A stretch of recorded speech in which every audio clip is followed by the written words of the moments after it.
Oke, baik. Puji Tuhan, Bapak Ibu Saudara yang diberkati oleh Tuhan. Malam hari ini kita jumpa lagi dalam konsel online kita. Nah, sebelum kita masuk lebih dalam, kita satu dalam doa terlebih dahulu. Kita mohon hikmat daripada Tuhan. Mari kita berdoa. Terima kasih Bapak di sorga, malam hari ini kembali kami akan mempelajari kebenaran firman-Mu.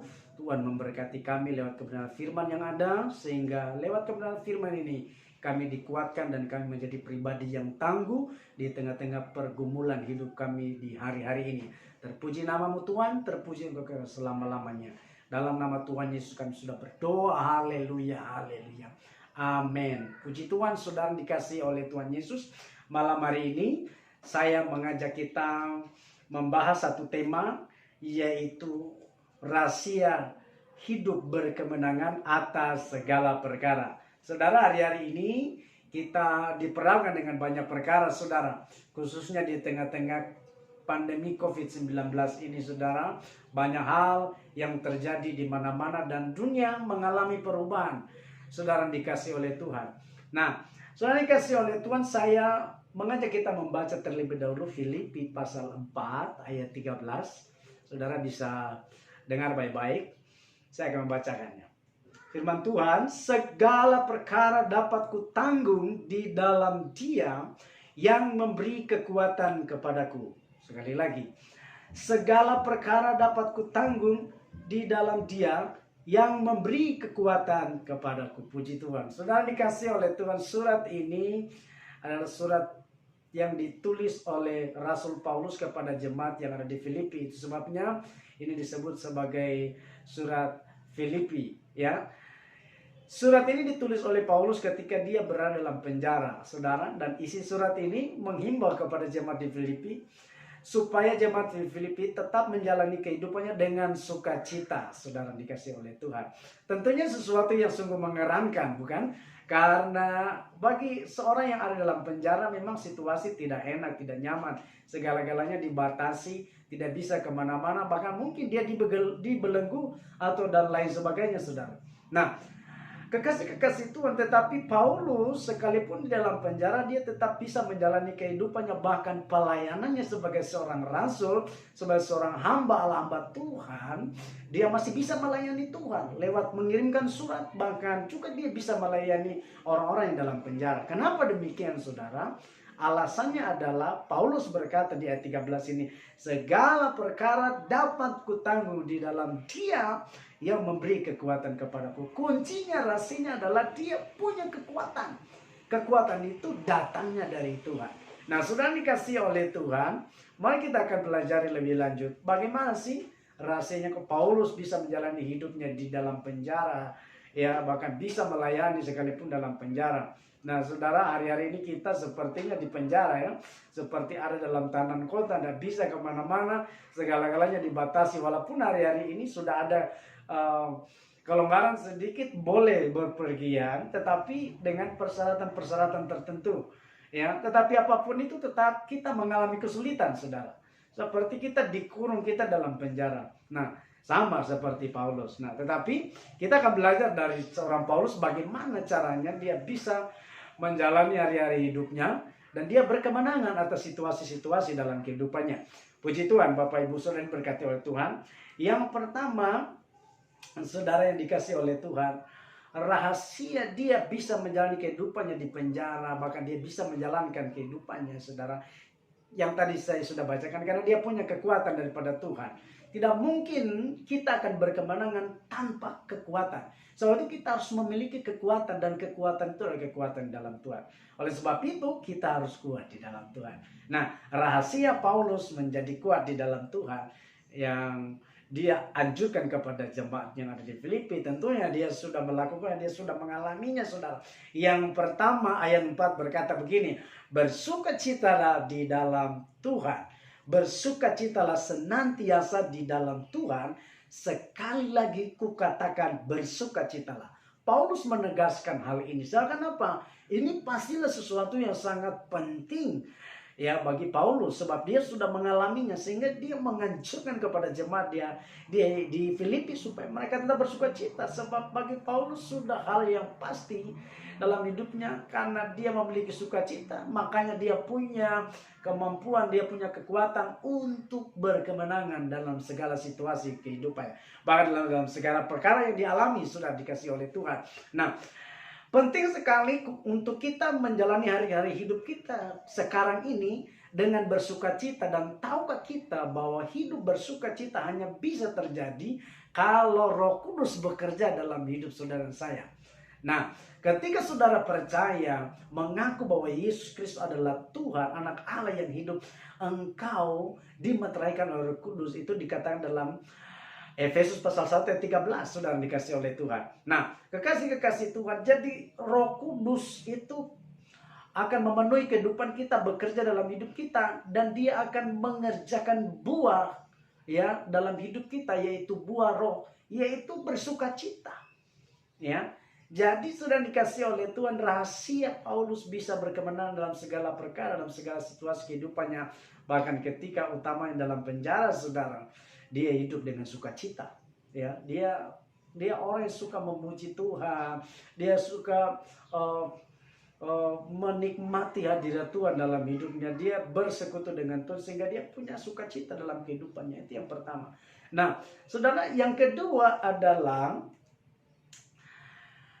ayat ke-8. Jadi akhirnya saudara-saudara, semua yang benar, semua yang mulia, semua yang adil, semua yang suci, semua yang manis, semua yang sedap didengar, semua yang disebut kebajikan dan patut dipuji, pikirkanlah semuanya itu. Saudara, yang kedua adalah mari kita menjaga pikiran kita.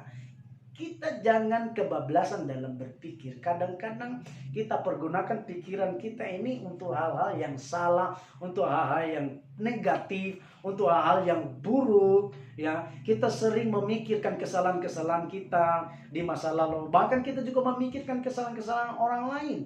Apa yang diperbuat oleh orang lain, perkataan-perkataan buruk negatif yang mereka perkataan, kita pikir. Ya, tapi hari ini saya mau katakan, malam saya mau katakan, berhentilah seperti itu. Tetapi kita mulai memikirkan hal yang benar, memikirkan hal yang adil, segala sesuatu yang baik, yang sedap didengar, yang mulia, yang suci, ya, yang kudus, jangan yang kotor, saudara. Pikirkan yang baik, pikirkan yang positif, ya.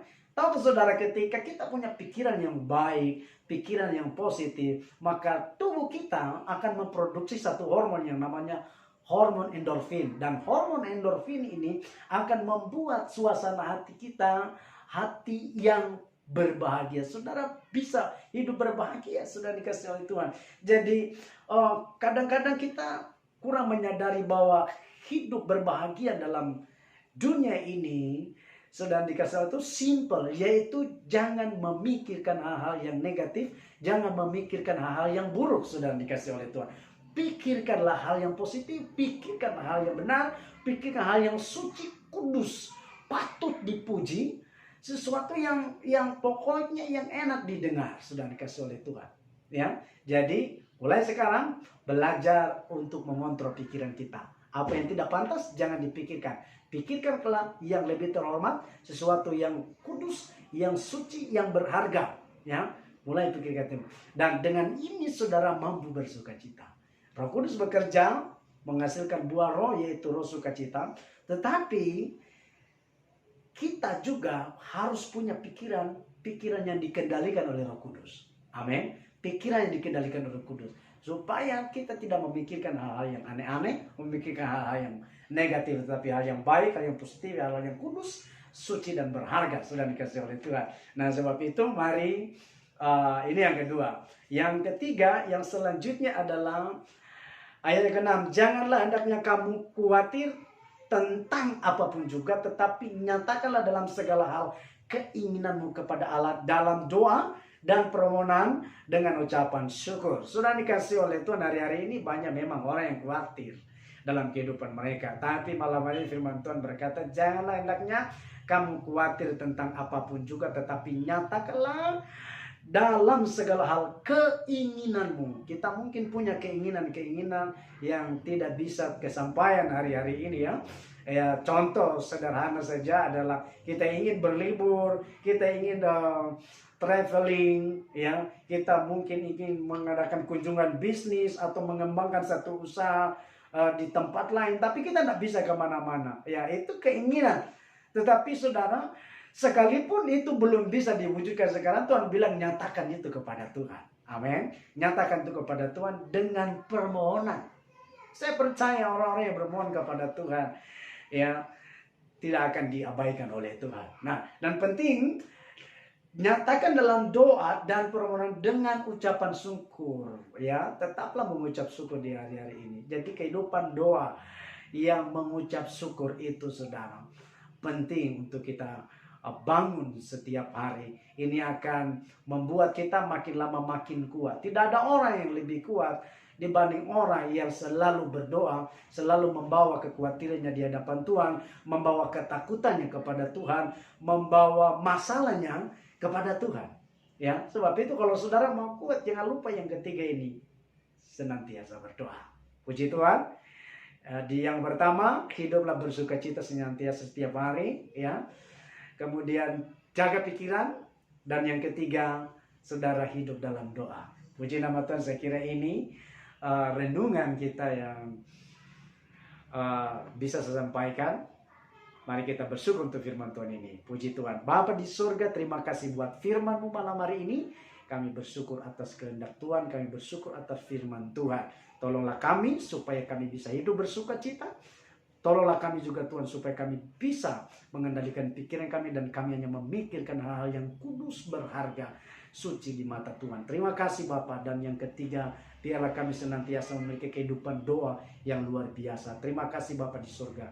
Ini doa kami, syukur kami kepadamu, dalam nama Yesus kami sudah berdoa. Haleluya. Amin. Puji nama Tuhan. Saudara diberkati oleh Tuhan, tiba saatnya kita akan melihat pertanyaan-pertanyaan diskusi untuk kita diskusikan. Dan setelah ini saudara, saya persilakan untuk saudara share, dan saya sangat berharap semua terlibat, ya. Saudara terlibat, jangan lewatkan hal ini. Saudara, pertanyaan diskusi yang pertama, apa berkat yang Anda peroleh dari pelajaran malam hari ini? Sekali lagi, apa berkat firman yang Anda peroleh dari pelajaran malam hari ini? Itu yang pertama. Yang kedua, bagian manakah yang berkesan bagi Anda dari pelajaran malam hari ini? Ya. Sekali lagi, bagian manakah dari pelajaran malam hari ini, ya, yang berkesan bagi Anda? Ya, itu pertanyaan yang kedua. Yang ketiga, bagaimana cara Anda menjalani hari-hari hidup saudara supaya Anda tetap bersukacita? Amin. Ya, yang ketiga sekali lagi, bagaimana cara Anda menjalani hari-hari hidup Anda supaya Anda tetap bersukacita setiap hari? Puji nama Tuhan. Mari sharingkan hal ini, diskusikan dengan suamimu, istrimu di rumah, mungkin dengan anak-anak atau orang tua, bahkan dengan kerabatmu. Diskusikan hal ini, lalu saudara sharing lewat konsel kita malam hari ini. Puji nama Tuhan. Tuhan Yesus memberkati. Shalom. Sampai jumpa pada konsel kita yang akan datang. Tuhan Yesus memberkati.